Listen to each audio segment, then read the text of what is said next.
Hello again. Okay, in this first little short video I just want to talk a little bit about getting started. So having the story idea and moving forward with it.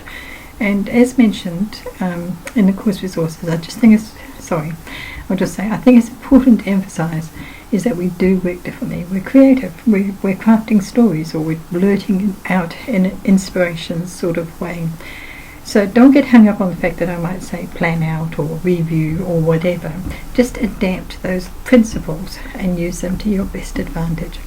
So whether you're the kind of person who carefully plots out your story so that you know exactly what you're going to write before you get started, or whether you just start with a glimmer of idea and think, this could be interesting, and write like mad to find out where that idea goes, it doesn't matter. The principles are sort of like specific enough and useful enough and broad enough all at the same time that you can use them in the way that best suits you. So the first thing that we need to talk about is the idea. Where do you start? What do you have? And the other thing I just want to say at this point is that a lot of people struggle with the whole thing of their idea and whether they've got one. If you don't have a bean of an idea, don't panic. It's something that often happens to creative people when they start focusing on the technical aspects of things, and it's just to do with the left side of the brain, which is analytical and thinking, being brought into action over and above the normal creative left side of the brain. And I think I've just got those two back to front: creative right and analytical left. Sorry. But if you're stuck for an idea, then just go looking for one.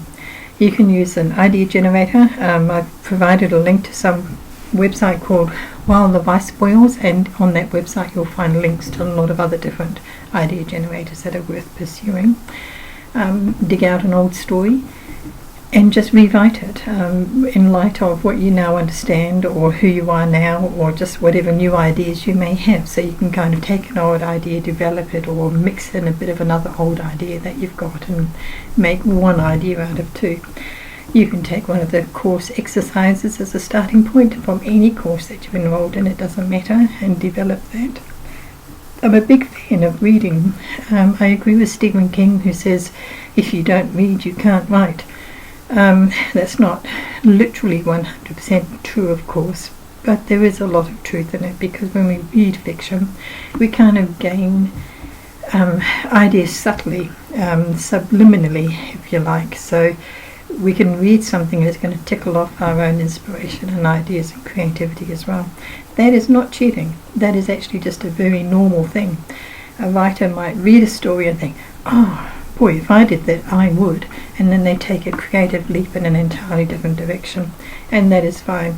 So I've also provided a couple of sites that you can go and visit which have short stories on them, and one of them I like in particular because it has little comments by the authors saying why they wrote the story, and those kind of additional insights are always helpful for a writer as well.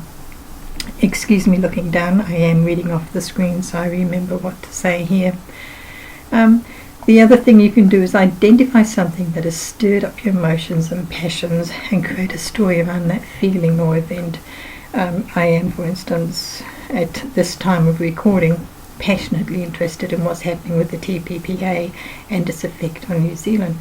So I could take my emotion about that and perhaps go and write a story about someone who attends some of the marches, or just wherever I want to go with it. I think if we can identify our passions, then quite often, strong stories can come out of that. And the key to that, of course, is being brave enough to put down in writing. But we'll come back to that one shortly. If you're really stuck, ask someone else, what would you do if? And then create a scenario, and the one I've written down here is, what would you do if you were about to meet your in-laws for the very first time and you burnt the dinner? And ask other people, ask 5 other people, what would you do if it was up to you? And you'll find each of those 5 other people will give you 5 different answers. And so that's going to help spike up your thinking, and then you can take some of those scenarios and move forward with them. That's always a good game to play, it really is. The last thing I want to say is write. Just write, get words down on paper. It really doesn't matter how rubbish the words are, it doesn't matter. It's just get writing, be thinking about your idea, even if you don't know fully where you're going. Just write, and then things will start to happen. And I always kind of think of it as like sailing a boat. You know, you've got to be out on the water, you've got to have the sails up, and when the wind comes, it catches the sail and off you go. And that's how it is for the writer. You've got to get moving and get into action, and then the creativity comes and blows you along. So that's the first thing. Don't stress if you haven't got an idea. There's lots of ways that you can kind of stir your creative thinking. Give yourself time and just work on it, and you'll get there.